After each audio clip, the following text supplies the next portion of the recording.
हाँ मैं बता रहा हूँ, मैं बाद में मेरे को जाना है। मैं देखो कथा छोड़ के आया हूँ और मैं कथा में ही था सुबह से, क्योंकि इस तरह की बातें कुछ अफवाहें ऐसी उसी उड़ रही थी। तो क्योंकि मैं 2 दिन से आपको देख रहे हो, मैं वहाँ कथा में बैठा हूँ नीचे पंडाल के अंदर ही, जहाँ सारी दुनिया बैठी है, मैं वहीं बैठ के कथा सुन रहा हूँ। पर मैं इसीलिए आया हूँ दौड़ के, और मुझे तुरंत जाना है, क्योंकि कुछ बातें ऐसी थी जो मुझे करनी थी आपसे। और आप कहोगे बाद में अकेला अकेला अकेला, तो मैं नहीं कर पाऊँगा, मेरी मजबूरी। 2 दिन बाद आप कहोगे तो मैं अकेला करूँगा।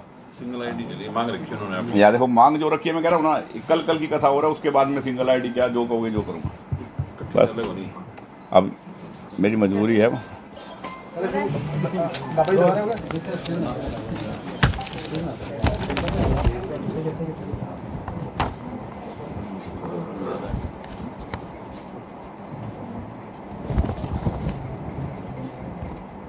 छायाकार मीडिया के सभी पत्रकार मेरे साथियों, सभी को, मेरी बहनें भाई सब आए हुए हैं, सभी को मेरा राम राम। आपके भाई गोपाल कांडा का आपको प्रणाम। और सबसे पहले एक हमने ना संकल्प पत्र तैयार किए है, जो प्रिंट होके आज रात तक आना है, क्योंकि मैंने इसलिए कल परसों प्रेस कॉन्फ्रेंस करनी थी, पर कुछ बातें ऐसी हुई, इसीलिए अभी हमने एक संकल्प पत्र जो तैयार किया है, वो इसके अंदर जो मेन पॉइंट है वो आपको मैं बता दूं अभी, कि हमारी क्या सोच है सिरसा के लिए, हम क्या करने जा रहे हैं।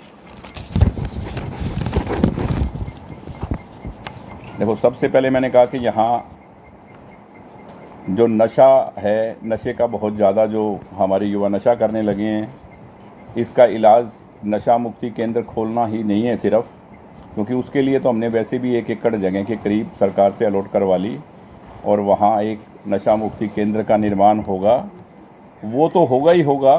और मैं भी मेरे युवा साथियों के लिए, बहनों के लिए, जिसको इसकी लत पड़ गई है, जो इसका आदी हो गया है, इसके लिए मैं भी एक अपने ट्रस्ट की तरफ से, तारा बाबा चैरिटेबल ट्रस्ट की तरफ से भी हम एक नशा मुक्ति केंद्र का निर्माण करेंगे। बेरोज़गारी ख़त्म होगी तो नशा अपने आप ख़त्म होगा। उसके लिए मैंने आपको बताया कि सिरसा में कोई SEZ या कोई, जैसे आपने देखा कि कई शहरों में बद्दी की तर्ज पर, या कहीं GST, इनकम टैक्स रिबेट, इस तरह का जब तक कोई रिबेट्स नहीं मिलेंगे इंडस्ट्रिस्टों को, वो आएंगे नहीं। ऐसा कोई SEZ या कोई इंडस्ट्रियल टाउनशिप हब बनाकर कोई, क्योंकि शहर के आसपास हज़ारों एकड़ ज़मीनें खाली पड़ी हैं, तो हम चाहेंगे कि कोई ऐसा कोई इंडस्ट्रियल टाउनशिप बने, ताकि इंडस्ट्रियां बड़ी बड़ी लगें और हज़ारों युवाओं को, माँ बहनों को वहाँ काम मिले और लोगों का ध्यान कन्वर्ट हो। क्योंकि अब खाली बैठे हैं, तो कहते हैं ना कि खाली दिमाग शैतान का घर होता है। तो बच्चे खाली हैं तो वो क्या करें, तो वो एक दूसरे की संगत से बुरी संगत में पड़ रहे हैं। तो हम इनको रोज़गार देने का काम सबसे पहले करेंगे। और जो स्ट्रॉम वाटर का प्रोजेक्ट, पेमेंट आ चुकी है, आपको पता है, टेंडर कंप्लीट हो गया है, आधा शहर में बन गया, आधे का काम चल रहा है, इसको तुरंत पूरा करेंगे। और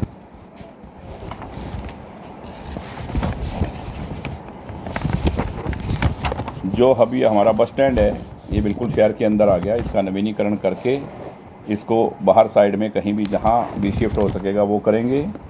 और गांव में जहाँ बसें खड़ी होती हैं, वहाँ बस स्टैंड का निर्माण, कि जहाँ बच्चियों को, बड़े बूढ़ों को सुविधा हो कि बस स्टैंड की यहाँ बस आएगी, और वो सब करेंगे। और सिरसा शहर और आसपास के गांव में पूरे में फ्री वाईफाई की सुविधा होगी, उस पर कोई चार्ज नहीं होगा, पूरी स्केल में फुल वाईफाई मिलेगी और पूरा फ्री होगा, ये हम करेंगे।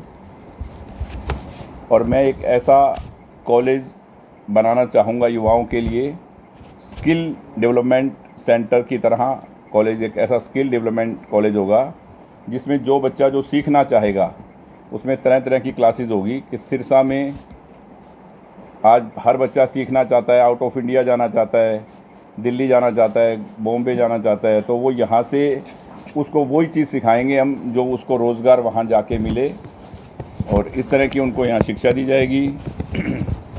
और ये जो बाईपास की सड़क है उसका हम निर्माण करेंगे, और हम 1-2 आर्थिक सहायता की योजनाएं भी चलाएंगे कि हरियाणा लोकहित पार्टी की तरफ से, कि किसी भी बच्ची के शादी में या शिक्षा के लिए कुछ अनुदान राशि हम रखेंगे, ताकि हम अपनी तरफ से जो सरकार की तरफ से जो होगा वो अलग, हरियाणा लोकहित पार्टी की तरफ से भी हम उसकी सहायता करेंगे। हमारे शहर में, हमारी कंस्टिट्यूंसी में जो भी परिवार हैं उनकी हम सहायता करेंगे। और ढाणियों में 24 घंटा बिजली और पानी का प्रबंध, गांव और शहरों में गौशाला का, क्योंकि गायें बहुत बेसहारा घूम रही हैं, कहीं से भी हम पंचायत से या कहीं से भी जगह का इंतजाम करके और इन गौओं को, बेसहारा गौओं को सहारा मिले, ऐसी योजनाएं हमारे पास हैं। वो पूरा डिटेल में आपके पास जब भी आएगा परसों आप पढ़ लेना। ये तो मैं 2, 4, 5 आपको मोटे मोटे पॉइंट बता दूं। और जो अभी हमारा जो पिछले आरओ का काम कंप्लीट हो गया, बाबा सर साईनाथ जी के नाम से मेडिकल कॉलेज का काम, उसके अनाउंसमेंट, उसके पैसे, उसका सब काम, टेंडर सब कंप्लीट हो गया। कभी भी किसी भी टाइम शुरू हो जाएगा।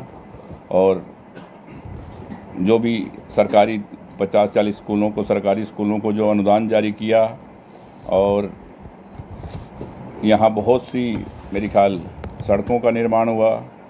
कोरोना काल में जो हमने सरकार से ना लेके वक्त आने पर अपने भाई बहनों के साथ, अपने सिरसा वालों के साथ, और जो अभी हमारा जो पिछले आरओ का काम कंप्लीट हो गया, बाबा सर साईनाथ जी के नाम से मेडिकल कॉलेज का काम, उसके अनाउंसमेंट, उसके पैसे, उसका सब काम, टेंडर सब कंप्लीट हो गया। कभी भी किसी भी टाइम शुरू हो जाएगा। और जो भी सरकारी 50-40 स्कूलों को, सरकारी स्कूलों को जो अनुदान जारी किया, और यहाँ बहुत सी मेरे ख्याल सड़कों का निर्माण हुआ। कोरोना काल में जो हमने सरकार से ना लेके वक्त आने पर अपने भाई बहनों के साथ, अपने सिरसा वालों के साथ, अपने परिवार के साथ जो हम कर सकते थे तन मन धन से, आज चाहे कोई भी कुछ बात करे आपसे, पर उनके दरवाजे उस वक्त बंद थे। विपत्ति के टाइम देखा जाता है कि कौन इंसान क्या करता है, हमारे लिए क्या काम आता है। तो आपको पता है कि कोई शहर का व्यक्ति हमारे काम नहीं आया। आज वो किसी भी तरह की बात करें, उस वक्त हमने 150 बेड का 15 दिन में हॉस्पिटल बना के, एक अपने आप में ये उदाहरण था। आपके भाई के ऊपर मुझे हरियाणा, दिल्ली से नहीं, पूरे हिंदुस्तान से फ़ोन आए कि 15 दिन में इस हिंदुस्तान में अपनी जेब से पैसा लगाकर किसी विधायक ने ऐसे हॉस्पिटल का निर्माण नहीं किया। सिरसा वासियों को गर्व होना चाहिए कि हम जिस व्यक्ति को अपना वोट देते हैं वो हमारे साथ तन मन धन से बुरे वक्त में साथ खड़ा है। और हम हमेशा ही जो कांडा परिवार, सिरसा का जो सेवादार परिवार है, वो हमेशा आपके साथ है। और रही बात कल परसों से एक वो पुरानी वीडियो जो चला के लोग जो बार बार दिखा रहे हैं, मैं आपको बता दूं कि हमने हमेशा जब आम व्यक्ति, आम जन का सम्मान किया है, तो किसान जो इस देश का अन्नदाता है उसका सम्मान कैसे नहीं करेंगे। और आज मेरी क्षेत्र में किसानों से जाके पूछो, वो खुद बोलेंगे कि इनसे ज़्यादा किसानों की सहायता कोई नहीं करता होगा। अगर आप ये देखें कि एक जहाँ भी किसी भी मेरे किसान भाई को मदद की ज़रूरत हुई किसी भी तरह की, तो हमने उनकी मदद की। और आज हमने किसान हितैषी जो इंडियन नेशनल लोकदल है उसके साथ अपना गठबंधन किया हुआ है। हमारा इंडियन नेशनल लोकदल और बहन मायावती जी की पार्टी, काशीराम जी की बनाई हुई पार्टी बीएसपी, तीनों का गठबंधन है। ये अटूट और मजबूत गठबंधन है और ये सत्ता की ओर बढ़ रहा है। इसीलिए लोग तरह की बातें करते हैं, क्योंकि आज हमने किसान हितैषी व्यक्ति का साथ दिया है। तो लोग चाहते हैं कैसे ना कैसे इनका गठबंधन कमज़ोर हो। ये कमज़ोर नहीं होगा। और ये आपसे वायदा करता हूँ कि सिरसा की 5 सीटें जीतेंगे। और मेरा और अभय सिंह जी का एक ही लक्ष्य है कि सत्ता सिरसा में आए, और वो सिरसा में आएगी। ये आपसे मैं वायदा करता हूँ सिरसा वालों से। और जो ये बातें मैंने कही हैं, इसके अलावा बहुत से काम हैं, ये मिलजुल कर हम करेंगे एक बड़ी सोच के साथ और नई सोच के साथ, नई ऊर्जा के साथ इस प्रदेश को आगे बढ़ाएंगे। और बाकी पार्टियों में भैया तुमने सबने सबको देख रखा है, मैंने भी और आप लोगों ने भी, किसने क्या किया है हम सबको मालूम है। चाहे कांग्रेस हो, चाहे बीजेपी हो, चाहे कोई पार्टी हो। आज सबका हिसाब किताब सबके पास है। और रही बात कांग्रेस की, वो तो एक दलित का भी अपमान करने में नहीं चूकते। बाहर जाके इनके राहुल गांधी जी कहते हैं कि हम आरक्षण ख़त्म कर देंगे। यहाँ देखो, हमने शैलजा जी को सिरसा वालों ने कितना मान सम्मान दिया। क्या एक दलित महिला का मान सम्मान है कांग्रेस के पास कहीं? क्या मान सम्मान दिया? किसी सिरसा वाले से पूछ लेना। इस बात का भी बदला बहुत जल्दी अब सिरसा वाले लेने वाले हैं इन सब से। और अब हमने जो ये गठबंधन बनाया है, ये बहुत मजबूती के साथ चलेगा और आगे बढ़ेगा। तरह तरह की अफवाहें फैलेंगी और इन अफवाहों पे बिल्कुल ध्यान ना दें।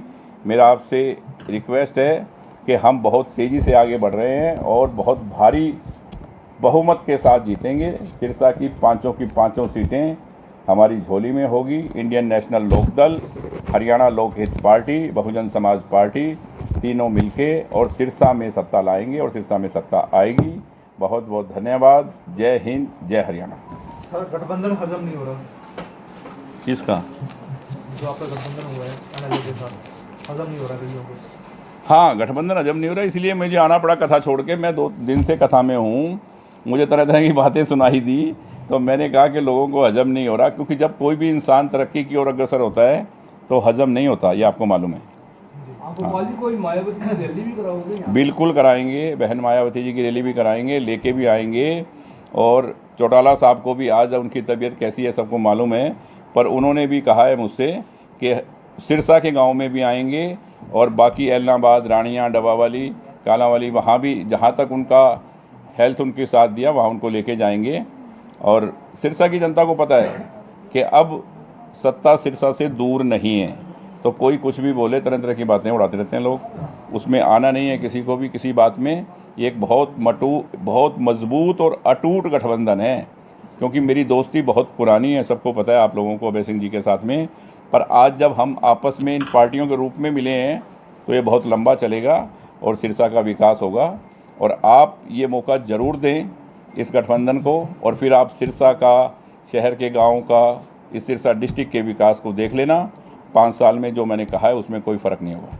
बीजेपी ने भी आज आपको समर्थन दिया सर, कैंडिडेट नाम? भाई साहब, मैंने बीजेपी से कोई समर्थन मांगा नहीं था और मेरे को किसी का बीजेपी का फ़ोन आया नहीं है, और कोई मेरे बीजेपी का एक आदमी मेरे दफ्तर में आपको दिखाई नहीं दिया होगा। मैंने कोई समर्थन मांगा नहीं, ना ही मेरे को बीजेपी के किसी आदमी ने कहा कि हमने आपको समर्थन दे दिया, क्योंकि हमारा जो गठबंधन हुआ है उससे किसी को भी इधर उधर होने की ज़रूरत नहीं है किसी भी बात के लिए। ठीक है ना? कौन किसको समर्थन दे रहा है किसको नहीं, ये अटूट गठबंधन है और ये सत्ता सिरसा में लेके आएगा। आप लोगों का प्यार और आशीर्वाद हम सब पे बना रहे। धन्यवाद। जय हिंद, जय हरियाणा।